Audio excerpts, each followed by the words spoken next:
Hi, and welcome again to Off the Page. I'm Leslie Choice. My guest today is Marq de Villiers. He won the 1999 Governor General's Award for nonfiction about his book, Water. Welcome to the show. Thank you very much.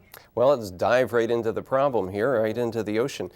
We have some kind of massive problem, either already here or just a couple of years away. What is it? I think in some parts of the world, the UN had a title of a conference called Water, the Looming Crisis, and the big argument at the conference, all the hydrologists went, has it loomed or is it looming? And in parts of the world it has already loomed, it's already here. There are parts of the world that are literally running out of usable water. Not the whole world, obviously, but parts of the world. How did you get a hold on this problem? What was your basic interest in it? Well, I grew up in a part of South Africa which was not desert, but it was very arid. And I remember they had the worst drought in their recorded history when I was in high school. And the 4 years I was in high school, never rained once, not once. Wow. And my grandfather was a farmer, and I remember him having to shoot all his animals because they had no water. And that kind of image has just stayed with me. And you know, in Canada, this country is water rich by world standards, so it's not really a problem. But that image stayed with me. And when the subject came up and it started to become obvious that globally water was a problem, I started to look into it in a more considered way, and found out, some parts of the world were genuinely in crisis, and that there were 1 billion people on the planet who were without safe water. I mean, that's an astounding figure. So. You have that image in your book of just sitting by a bubbling spring in Canada. Well, just kind of fascinated. Yeah, well, the Canadians used to snicker, frankly, they did, because the running water still fascinates me. I grew up where there wasn't any. The rivers were, they were dry 9/10 of the time. You jumped into them and stood up and dusted yourself off. There was no water. Now, you say the problem's getting worse. Now, I think of the planet as a closed system, though. Where is it going? But the people are not the closed system. People are there are more of them than there used to be. The best example, take the Nile, which is one of the case histories in the book. The Egyptians are famously thrifty with water. They don't waste any of it. They recycle virtually all of the Nile water they get. But they're using now all the water there is. And it doesn't rain in Egypt, and there are no more rivers. The Nile is all they've got. And there are 1 million new Egyptians every year, every 9 months actually, 1 million new Egyptians every 9 months. Those people have to get water. And if the economy is going to expand, if they're going to have industry, if they're going to expand their food production, all of these people are competing for water, and there isn't any more. So what do? They have to get it from somewhere. The only people they can get it from is Sudan, and they can push the Nile faster through the marshes there, but that means serious ecological damage to the Sudanese. So that's the nature of the international water problem. There are people who are genuinely running out. It seems from reading your book there that every time somebody tries to do something to deal with the water problem, to put in a dam, to do something here, to divert it, you have a new set of problems that result. So often with the ecological problems, there are unforeseen consequences. Irrigation is one of the major crises happening now in world agriculture. Many of the most productive areas of food growing in the world are irrigated agriculture. Canada, again, is lucky because we have rain-fed agriculture and very little irrigation. But irrigation has an unforeseen consequence. It turns the soil salty as it goes. As the water soaks in and then evaporates, the soil slowly becomes more saline. You can avoid this with proper drainage, and the Egyptians avoided it for 5,000 years by the fact that the Nile flooded every year and pushed the salt into the Mediterranean. But if you don't do that, the soil becomes saltier and saltier, and it becomes unusable for agriculture. There are 1 million acres in Texas that are now being taken out of production because you can't grow anything on them anymore. Pakistan, India, China, all of these areas, the amount of agricultural irrigated land is shrinking. Irrigation was thought to be one of the great ideas. I mean, the Green Revolution was as I said in the book, a biped standing one leg on irrigation and the other one on chemical fertilizers. And both of those now seem to be an obvious problem. Dams are another problem because dams silt up. They very seldom pay for themselves. And they also have the effect of turning the surrounding soil ultimately into stuff that's not usable for agriculture. So it's a huge problem. These problems are all solvable, but they take enormous resources and they take a lot of forethought. And the lesson is you change a local ecology with great care and fear, because there's almost certain to be something you haven't calculated. Do we need some kind of entirely new technology, or is it really just a matter of attitude and consumption? Well, to some degree, I think it's everything is linked, because I mean, my green friends simply reject technological solutions, and I think that's going over the top, because I think technology can help. But technology is not on its own a solution. Allocation and management is a solution. I mean, some of these things are not mysterious. Boston reduced its we like to demonize the Americans, right? But Boston is one of the examples that they're the good guys. They reduced their consumption of water by 30% in a decade. How? Very simple. They started charging more for it. It's not a mystery. And plumbers in Boston are no longer allowed to install anything but low-flow toilets and shower heads. 30% is a big drop. So that kind of technological fix works. Management works. Conservation works. And if you do all of those things and you get an efficient and energy efficient way of desalting seawater, then the problem can be solved, yes. Some places it would seem that the problem is almost unsolvable. If we go back to Africa and West Africa, countries like Mali, Burkina Faso, along that area there, Niger. It would seem that the problem is getting worse, is it? Well, as I've looked into the Sahara problem, and whether the desert's expanding or not expanding is a matter of some scholarly debate.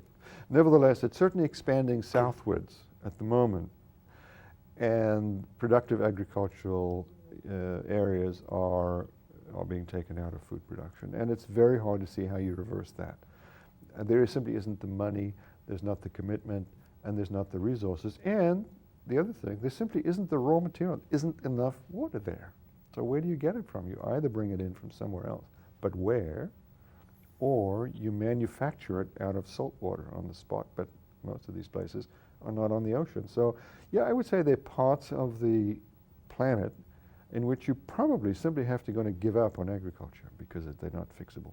What about moving populations as well? Does it get that extreme? Well, I think moving, to some degree it's already happening. I mean, the populations move themselves. The parts of the southern Sudan have been shifted willy-nilly through drought, sometimes through kind of crude social engineering, but mostly through simply drought and deprivation.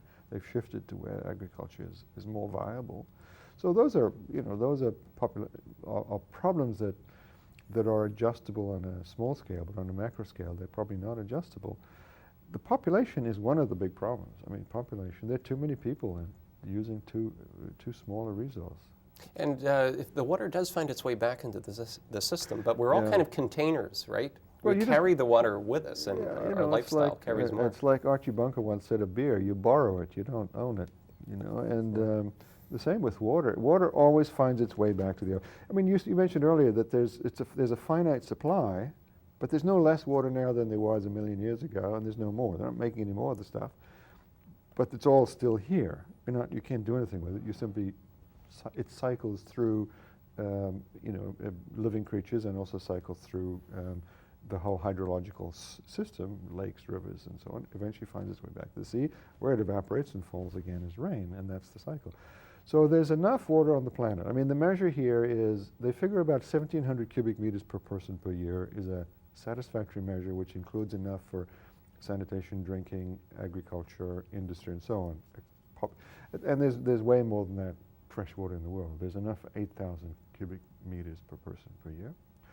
The problem is it's in the wrong places, in the wrong times, in the wrong amounts. So it becomes an allocation and supply management problem as much as it does a raw material problem. There is enough water, it just isn't where the people want to be. They don't want to be in Las Vegas. Well, there's no water there, but there are 1.25 million people in Las Vegas, and they all want fountains and car washes and stuff. And it's related to money. It's like wealth, isn't it? I mean, Yes. there's enough wealth on the planet. Well, the only reason for everyone that to Southern eat California and drink. exists as an urban civilization is because of this massive shifting of Colorado Basin water to the coast.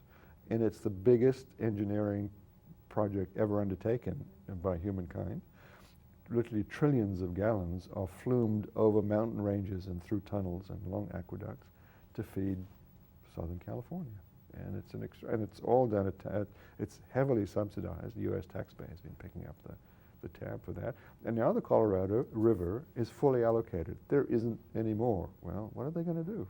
Tell me about that river, because that's a very striking case, and I suppose there's going to be more of that situation. Does the Colorado River reach the ocean? I went to the Delta, and it's a drainage ditch by the time it gets there, and it's very, very salty. It's unusable for human purposes. It's unusable even for irrigation. It's too salty. By treaty, the Americans have to give the Mexicans 1.5 million acre-feet of water a year. Well, they just don't. You know, what can the Mexicans do? They complain. But the Americans have stolen the Colorado River from the Mexicans. So the rain falls down on the mountains, and there's this big, huge river headed Sierra, south. There's a huge 20-meter snowfall generally in the Sierra, and it goes into the Colorado, which is a substantial river, 14.5 million acre-feet per year. Colorado gets 5. California gets 5 of the 14. Mexico is supposed to get 1.5. Every state along the border gets some.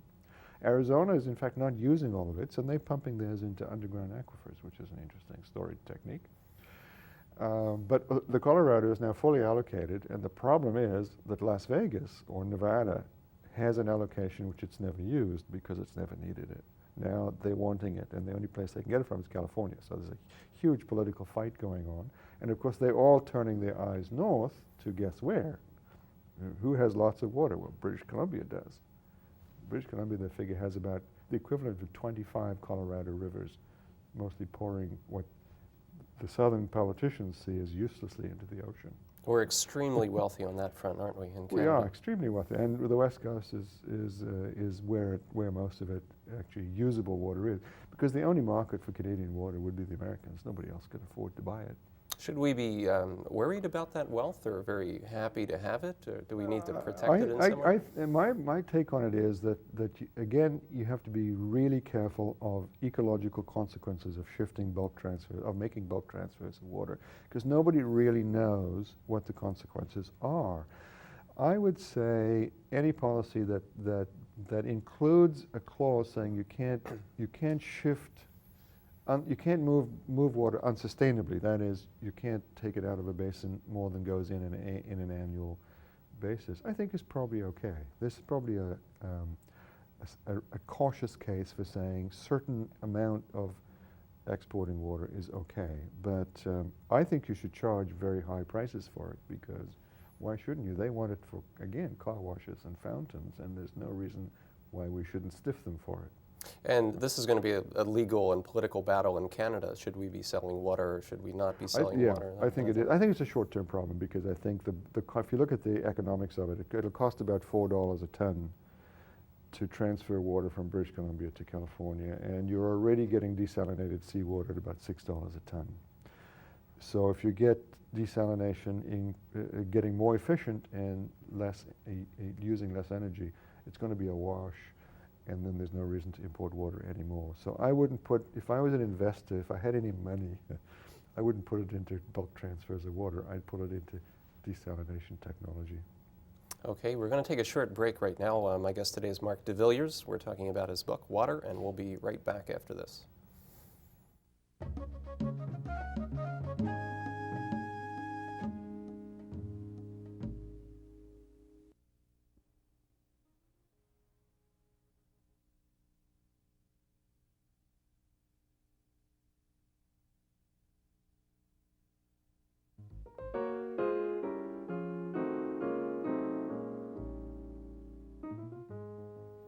Welcome back to Off the Page. My guest today is Marq de Villiers. We're talking about the water crisis on the planet. Does the change in climate figure into this? I mean, the first part of my question might actually be, if you move too much water from one place to another, do you actually change the climate there? You would, if you moved it in sufficient quantities. I mean, the place where there's more water than anywhere is Brazil. The Amazon basin has 1/4 of the entire world's fresh water is in the Amazon basin. Well, if you could shift, say, 10% of that and put it in the Sahara, you'd probably make the Sahara verdant. But what would you do to Brazil? Yes, you would shift. You would definitely change the climate. And climate change, whether it's happening, whether it's human caused or whether it's natural, climate change will definitely change the precipitation patterns of the globe. The models are ambiguous. Nobody really knows exactly what will happen. The predominant argument is that the planet will get more moist as global warming increases. The rainfall will increase. The problem is it won't be in the subtropical regions, so the deserts will probably get worse. They'll get more desert-like, and places like Canada will get a lot more rain and also be a lot colder. If global warming comes in the short term, eastern Canada and eastern seaboard gets a lot colder. The ice caps are melting, the ocean is getting colder. Melting. And if you start to divert the Gulf Stream further offshore, we'll be wearing mucklucks a lot more of the year than we would like to. But, what happened over there in Asia in the Aral Sea? The Aral Sea was that's what they call, with only a slight degree of hyperbole, the quiet Chernobyl, because it's probably at the moment the most egregious example of human-caused ecological catastrophe. What they did in the Soviet times, when everything, when hubris was part of their governing ethos, they simply said, we're going to create this so-called virgin lands territory. There's all kind of land out there. So it doesn't have enough water, but we'll turn it into an agricultural breadbasket, and we'll feed ourselves and we'll export. And indeed, they did. They created farmland where really there was no right to be farmland. It was desert. And they did that by the simple expedient of diverting the two main rivers that fed the Aral Sea. And the consequences were the sea started to shrink. And once it got to the stage where there was a precipitate collapse, there was a crisis point or a kind of precipitation point beyond which the collapse happened extremely rapidly. And the climate changed. The sea was so huge that it did have a moderating effect on the climate. And as the water disappeared, the climate became more continental and more extreme. And the crops that they had been planting no longer were viable, couldn't survive. And the sea continued to dry up in a way that was almost beyond fixing. And even with restoring the rivers, as they're hoping to do still, it's almost certain not to be able to. It can't be reconstituted. And the other problem with it is at the seabed, the Soviets had been dumping all kinds of poisons, including some radioactives, into the sea. So what it did was to expose a salty chemical poison that started to blow around the Central Asian steppe. And huge areas of Kazakhstan and Kyrgyzstan and a number of those, Uzbekistan, of those Central Asian republics, are now simply poisoned for human use. It's an astonishing story. And it's one of the most famous images of kind of the green doomsayers. I stood on the shore of the Aral Sea, and there's a dock there, and there are rusting hulks of major fishing vessels scattered around the neighborhood, and the sea is 75 miles away. It's simply shrunk that much. Yeah, I've seen some of those pictures. That's an incredible. Extraordinary image. Is that a vision of the future if we're not careful? Are we well, going to have more incidents like that? I think it's a warning that you tamper with ecological systems at your peril. I mean, it's not, you can change local ecologies, and possibly they will be benign, but you don't know until you have to do a post-mortem, and that's not what anybody wants. So you just be cautious. I don't say you shouldn't do it always. You shouldn't be so categoric about it. But in most cases, we don't simply understand enough about the cycles to say with confidence what's going to happen. What do you think about towing icebergs to Saudi Arabia, that kind of thing? Well, there was actually a Saudi prince did some experimenting in San Francisco Bay, towing icebergs down from Alaska. And everybody has now agreed that you'll never get an iceberg to cross the equator. It's just going to melt faster than you can get it there. No, that's not viable. I think everybody concludes that that's not viable. First of all, when you do get it there, then what? You have to chip it up into chunks and have to mine the berg and somehow stuff it into. No, the one that is interesting is a Canadian technology, which is basically humongous plastic bags called Medusa bags. Now these are nylon, not plastic, but but they're massive. And the prototype was supposed to be 1.5 million metric tons of water, which is 400 meters by 100 meters by 100 meters bag. It's as 4 football fields long.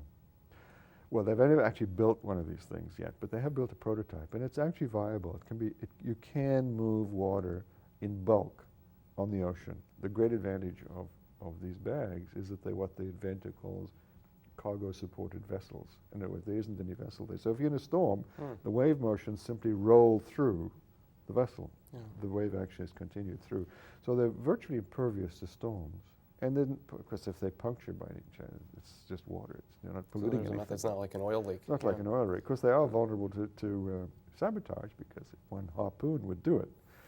But yes, it's a viable thing. The Turks have gone so far as to build a embarkation, if that's the right word, port for water to pump them into these vessels. So far, there's nowhere in the world that's a disembarkation port, and they don't have any clients or customers yet. They spent $65 million building this thing, and so far no takers. Israel and Jordan are the obvious candidates for their water, but they're both too suspicious of the Turks politically at the moment to take them up on it. They don't want, Israelis particularly, don't want to be beholden to anybody for their water supply. Is this going to be a good thing if water is privatized and sold like a commodity like oil? Is that what's going to happen here? Well, I don't believe that, well, it's already being privatized. Well, at least the management of water is being privatized. The question of who owns the water is an interesting one. I mean, there's a Newfoundland case where a company wants to export essentially a lake. They bought the lake and they want to export Gisborne Lake in Newfoundland. They haven't yet said where they're going to export it to, because they actually don't have any clients yet. And water's heavy. It may be precious, but it's not valuable yet in terms of dollars. And it's very heavy. A cubic meter of water weighs a ton, literally. So where do you take this water to? And who owns the lake? I mean, do these people own it? If you buy a lake, the water isn't static. The water comes in and leaves. Well, which water is yours, and who in fact owns? So the United Nations commissions have been wrestling with this notion of who owns water for 20 years and have yet to come up with a satisfactory solution, because virtually all major river systems cross national boundaries. And if somebody upstream takes too much out of the system, the people downstream, what are their rights in this? So who does own water? It's obviously a very complex area that's going to be argued out for many years to come. So commodification of water is really tricky legally.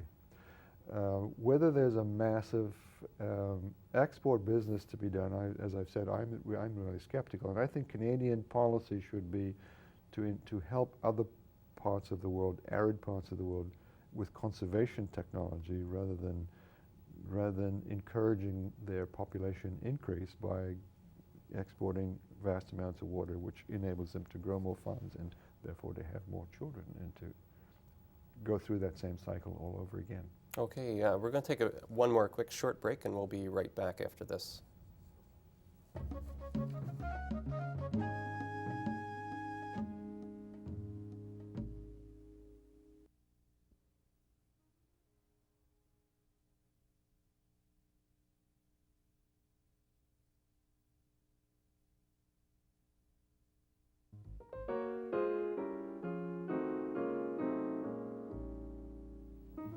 My guest today has been Marq de Villiers. Marq, thanks for coming on the show. Oh, you're very welcome. Thank you.